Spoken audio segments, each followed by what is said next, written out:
Welcome back to Grassroots Media. Welcome back to this week's edition of the Greene County Express Terry Hoese Show, where we cover everything on the hardwood with the South Greene Rebels basketball team. As always, I'm joined here with Rebels head coach Terry Hoese. Coach, how are you doing this afternoon? I'm good, Tyler. How are you? I'm doing well. It's been a minute since we sat down. You've had a lot of games in between then and now. I think we've had three important conference games. We'll go ahead and go through them. West Greene, Johnson County, the non-conference game with DB stacked in the middle. And then Happy Valley. Go ahead and start with the West Greene game and just take me through each of them.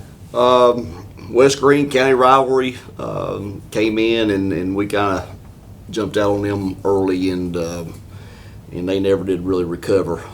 Had several kids play well. Cooper Kelly had 20 and Woody Hickson had 21 that night, and a lot of people got involved. That was the first night the new kid played, Chandler Gamble, and Chandler played about 10 minutes that night and had 11 points. So kind of got him started and got him involved and ready to go, but kind of put that game away early, and West Greene never did really recover from the start. So I know he's had them playing pretty well. They about beat Chucky Doak the other night. So for them to come in here and for us to be able to beat them like we did, I was extremely pleased with our effort. Seems like Woody's been shooting well recently too. He had 21 in that game. He did well in that first half against Hampton that we talked about last week, and that's something that you spoke about, I think, maybe end of last year, early this year, how he hasn't caught his stride yet like you would expected him to, and I think he's really started to do that second half of the season. He has. He struggled these last two games, kind of had a hard time with outside shot, but he's going to do those other little things. He gets to the bucket and can finish around the bucket, so he's getting them different ways besides just standing around the three-point line now, so Woody's developed into a pretty good little player. And then you had Johnson County on the weekend. Thankfully, you had to go up there on a Saturday. So it wasn't as bad as going up there on a school night where you get back at 3 a.m. and get maybe 2 hours of sleep. Yeah, we started early and still, when it's all said and done, we had stopped at 8, but it was still after 11 o'clock when we rolled in. So it's that's a whole day long trip. Yeah. It's a whole day trip. Take me through that game. I know there were some things that happened in their previous game where they had some suspensions carrying out into your game too. So talk about what kind of night that was on the floor. Well, we really didn't know what to expect going up there. I had gotten a phone call from TWSAA before we got on the bus and told me he wasn't sure that Johnson County would even have enough to play a varsity boys game. But Coach Atwood did have 6 kids. And we've got to where we play about 9 or 10 kids now, so we kind of had the advantage there. He didn't have much depth, so kind of wore them down a little bit and pulled away in the second half. Excuse me, but he's got some kids that can play. He had a kid come in and go up and get a 2-hand monster dunk on us in the fourth quarter that was out of nowhere. I had no idea the kid could jump like that, but he's going to have a really good team. They're all freshmen and sophomores, and man, they're going to be good at some point. And not to add injury or insult to injury, I guess, but they had all those kids ejected the night before, couldn't play in a varsity game, and then the Dickens kid, Eli, had sprained his wrist, so he didn't play that night either. So their best player wasn't available to him when we went up. So we did put that game away fairly early and got an opportunity to play everybody and get some people some minutes. You moved into Monday, had Sunday off, of course, and then you moved into the Dobbins-Bennett game. Very, very tightly contested game. I was following that one throughout, and it seemed like you couldn't really pull away from them like you wanted to in the end. They ended up coming back in the fourth quarter and beating you all. What did you learn from that game? Well, we didn't shoot the ball well against Dobbins-Bennett at all, and they had something to do with that. I mean, they got up and got in our tails, and I've told Chris even the other night, they've not had a very good season. They've been beaten several times, but don't be shocked if they don't come up and win that tournament. They've got kids that are capable. He had a kid get 24, a kid get 21, and another one get 18 on me. So he's got kids that are capable of going out and playing. And like I said, we didn't shoot it very well, but we did. We jumped out to like a 14-point lead at one point, and then you looked up, and it was back and forth, and they cut it a few points here and there, and went into the fourth quarter up 4. And they caught fire and we didn't. So it was still a decent game with a little over a minute to go, and I had to start fouling at the end, and they made their free throws. So he's got a quality team. Hated to lose that one. That would have been a staple for us to have knocked them off twice. But if I was going to lose one, a non-conference game against a quality team, that's the one I needed to lose if I was going to lose one. And if you're going to lose any game, too, this late in the season, it's good that it's a non-conference Absolutely. game because you moved into Tuesday night, ended up getting another win over Happy Valley. We talked about 3 conference games last week in our preview. You ended up sweeping all 3 of those conference games we get to talk about this week. How good did it feel to be able to beat West Greene, Johnson County, and Happy Valley and boast your spot at first place? We talked about it last year. We went undefeated in the conference and then went down to West Greene and got knocked off. Anytime you're playing conference games, people prepare. In this boys basketball, anybody can beat anybody on any given night. I don't care what anybody says. Talent goes a long way, but when you start kicking in cross-county rivalries and you start kicking in, we need to win this game because this will get us to this seed in the tournament and all that stuff, it elevates once it comes to conference play. So I don't take any game lightly. So to get 3 conference wins this week, we played 4 out of 5 nights. Yeah, that's what I was going to say next. The kids are tired. It's good that we had a couple days here in between our next one, but they came out against Happy Valley the other night and got up early, and we never relinquished the lead. So they played well for 3 games, and I'm not going to say they didn't play well against Dobbins Bennett. We didn't shoot it nearly as well as what we normally do in our own gym, but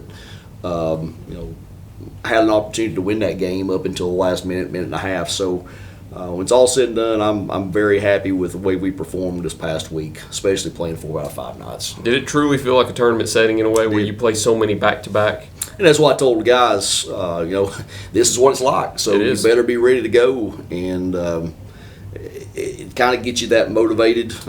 We're here at the end of the season and kind of gave them a taste of what it's going to be like. So I'm happy with the way they performed. So I think we're ready to go. It's that way with the district tournament now, too, because if you slip back to that 3, then there's an opportunity you do play 3 games in a row. Where it was a 5-game conference or a 5-team conference in the past, if you're that 1 through 3, then you only play 2 games. Yes. And then you get into regions, and that's when it elevates to a 3-game. But it's tougher once you get to those stages. Yes. And I'm sure you all found that out playing 4 out of 5 games now because it could potentially be that way down the line. But we've got a few more games to preview in the second half. Picked up some key conference wins. They'll have 1 game left, and it'll be the big one against Chucky Doak. They've also got a county game with North Greene. We'll touch on that in just a minute here on Grassroots Media.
Welcome back to Grassroots Media. Welcome back to this week's edition of the Greene County Express Terry Hoese Show, where we cover everything on the hardwood with the Rebels basketball team. As always, I'm sitting here with South Greene head coach Terry Hoese. So you got an all-county week coming up. Seems like that's how it's happened for a lot of teams this year. They just line up back-to-back somehow.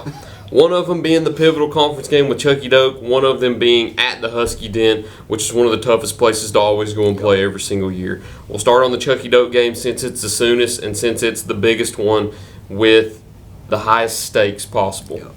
It's been this way, it feels like, for the last 2 years now, where the winner of this game ends up being the conference champions. You've went down there and you've won the past 2 seasons. You've kind of made that your own little statement where every time you go on the road and play Chucky Doak, you pick up a win. You do it this year, you solidify the number 1 spot in the conference once again. We talked about those scenarios here recently. If you're able to win this game, all of those go out the window with a win. How important is this game for you guys? It's extremely important. That's we've preached that to the kids. I don't want to put too much pressure on them, but they know what's at stake, and they're going to go in ready to go. And Chucky Doak over the years has been pretty good to us. Playing at Chucky Doak, we played there in our single A tournaments when we were single A, and been able to win there a couple of times here over the past couple of years. So it's a good place for us to go play. Chucky Doak's obviously got a very good team, and they got me down 20 out here, and we fought back and won that game some way, somehow. But it's all said and done, we know Friday night's going to be a huge game for both of us, and a lot at stake. Number 1 seed in the tournaments, and for right now, I can't say that I can ever think back at a time where number 1 seed is any more important than this year.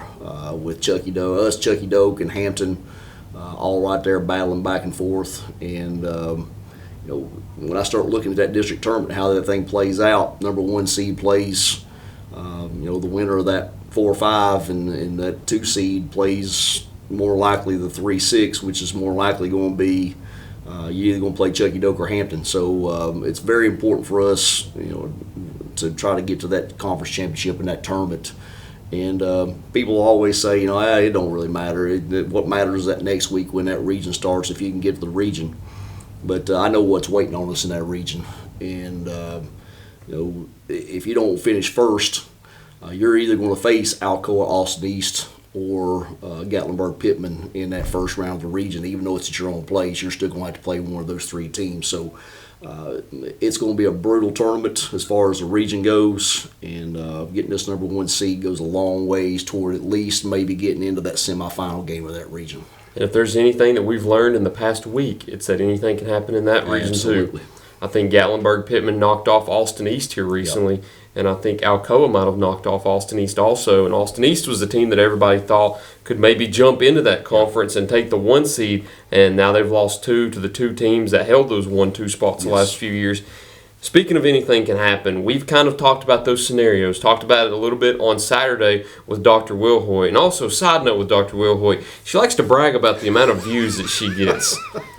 She likes to brag that she has more views than any South Greene head coach on any coach's show. Listen, nobody here wants to break it to her that everybody in the county watches that show because everybody gets talked about. So she thinks it's for her, but we all know the real truth about all that. So I'm just the host. I'm just the host. I don't like to be called crossfires. Yeah, we'll go ahead and let her think that everybody's watching her.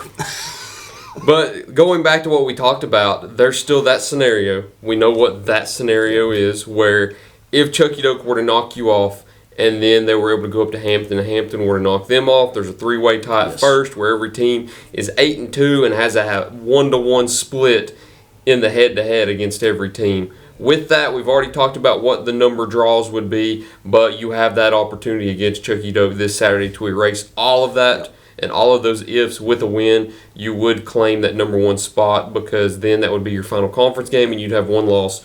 All that's out the window. Let's go into the non-conference action you've got against North Greene. A good test going into the end of the season here, because we've talked about how North Greene's always one of those teams you can never count out in their home gym. It was that way last year whenever they pulled, I think, a 15-point comeback against you guys. Talk about what you expect and what you need to prepare for when you go to the Husky Den on Tuesday. Number 1, you're going to be playing against one of the best kids to play in this area. I look back over history, and we've had some really good players come through, and I'm talking about countywide. I know Greenville High School's had some really good players, but just here in the county, I can't think of a handful of kids that I would say that I would even put in the same boat as Jason Britton. Had a great career, and he's going to continue that career. He's going to do great things at Tusculum. So, he's good enough to keep any team in a game by himself. But then you look at that and you add what North Greene has. Bennett McLean and the English kid and then the Carico kid, and then you go right on down the list. There's several kids that Coach Tarleton plays that can come in and give him help. So they're good. They're really good in their own gym. And the only thing I hate, we're going to go play them, and then we're going to go about 9 or 10 days without playing going into this district tournament. But I've had some cancellations, so North Greene will be our last game. So very important for us to go in there and play well. And there's no redos after that. You get to the district tournament, and you don't know what's going to happen. So I expect it to be a tough game. I expect the place to be packed. It always is, and it's a good environment to go play. And I look forward to it. Is there such thing as Husky magic? I think there is right now. I've said I've taken really good teams down there. I remember a team back several years ago I took, and I think we won 24, 25 games with that bunch. And Ted Hensley was coaching down there, and I beat him 27-25, I believe was the final score. I mean, it was a battle. So this thing isn't just something that's just started here lately. It's always been a good game between South Greene and North Greene. I've been able to smack them a time or two, and they've smacked me a time or two. But for the most part, most of those games come down to the wire at the end. And unfortunately, the last couple of times that I've been beaten out there has come down to that last shot. Yeah. So we look forward to going and expect a great game. I think we've seen Husky magic in one of the 3 county games there in the Husky Den each of the past 3 seasons. They had a comeback against West Greene this year and 2 years ago, and then the one against you last year. So when it comes to county games in the Husky Den, you only get 3 a year, and one of those 3 always end up being more special than the other 2, if not all 3 being special. It's always a fun place to go play, but the next time we sit down here and talk, let's see if you get 2 wins over 2 county teams and see if you get bragging rights over them all. That's all we've got this week, Coach. Thanks, Tyler. Appreciate you sitting down and talking to me once again. Thank you all for watching this week's edition of the Greene County Express Terry Hoese Show. Look forward to seeing you all next week here on Grassroots Media.